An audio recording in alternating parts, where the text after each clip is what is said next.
মৃত্যু সেই চরম মুহূর্ত, যে মুহূর্তে শরীর থেকে প্রাণ বেরিয়ে যাচ্ছে, সেই মুহূর্তে কার মুখখানি ভেসে ওঠে, কার কথা মনে হয়, সেই মুমূর্ষ যে মৃত হতে চলেছে তার কার কথা মনে পড়ে।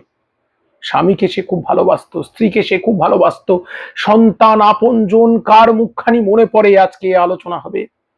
প্রত্যেকে সঙ্গে থাকুন জানতে হলে। অতি সম্প্রতি আমি আজকে যে কথাগুলো বলবো, কোনো পুরাণের গল্প বলবো না, আমি কোনো অবাস্তব কথা বলবো না, আমি কোনো বানানো গল্প বলবো না, আমি একদম বাস্তব সত্য, আসল সত্যিটা আপনাদের বলবো। মৃত্যুর সময় আসলে কার কথা মনে পড়ে। আমি কয়েক মাস আগে আমার স্ত্রীকে হারিয়েছি। 3 বছর ধরে ক্যান্সার নিয়ে সে লড়ে অবশেষে বিদায় নিল, চলে গেল। তার এই অন্তিম বিদায় লগ্নটা আমি দেখেছি কতটা কষ্ট হয়। যাদের হার্ট অ্যাটাক করে, ডাক্তাররা বলেন যে কয়েকশো পিন একসঙ্গে ফোটালে যেমন ব্যথা লাগে, তার ব্যথাটা ঠিক তেমন হয়। তা মৃত্যুর যে যন্ত্রণা, শেষ সময় সে টানতে টানতে যাচ্ছে এবং অবশেষে চলে গেল।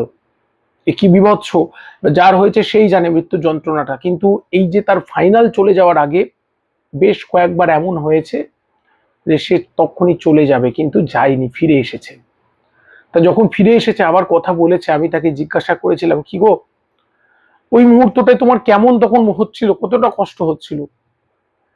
আমি তখন কার কথা মনে হচ্ছিল, আমাদের একটা ছোট সন্তান আছে। তা তখন সেই মুহূর্তে ও আমাকে বলেছিল, বলেছিল বলবো না, আমি বলতাম, আমি জিজ্ঞাসা করতাম বারবার যে ওই এক্সট্রিম পয়েন্ট, মানে অনেকবার এইরকম হয়েছে, ডাক্তার বলেছেন যে অবস্থা খারাপ, আজকেই হয়তো চলে যাবে, কিন্তু যাইনি। আসলে এই যাওয়া আসা এগুলো ঈশ্বরের ইচ্ছেতে হয়। তো সেই এক্সট্রিম পয়েন্টের অনুভূতি, প্রচন্ড যন্ত্রণা, তখন আমি তাকে জিজ্ঞাসা করতে, সে আমাকে উত্তর দিয়েছিল যে শোনো, যখন ওই রকম মুহূর্ত আসে না, তখন আমি আর কারোর কথা মনে থাকে না। তখন কোথায় স্বামী, কোথায় মেয়ে, কোথায় ছেলে, আমি সব ভুলে যাই।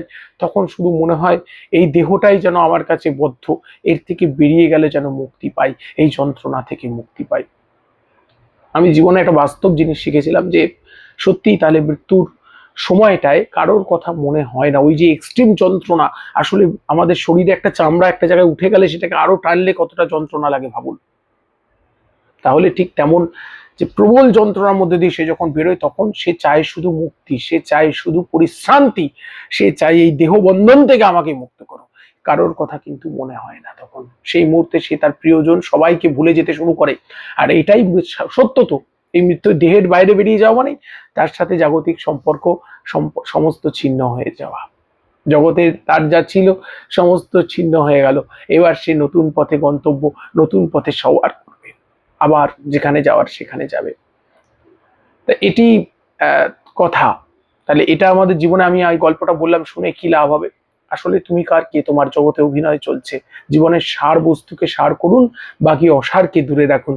আর মিথ্যা এই যন্ত্রণা, মিথ্যা এই ঝগড়াঝাটি, অশান্তি, সবকিছুই মিথ্যা। এইভাবেই চলে যেতে হয়, বলে যেতে নাহি দিব তবু চলে যেতে হয়।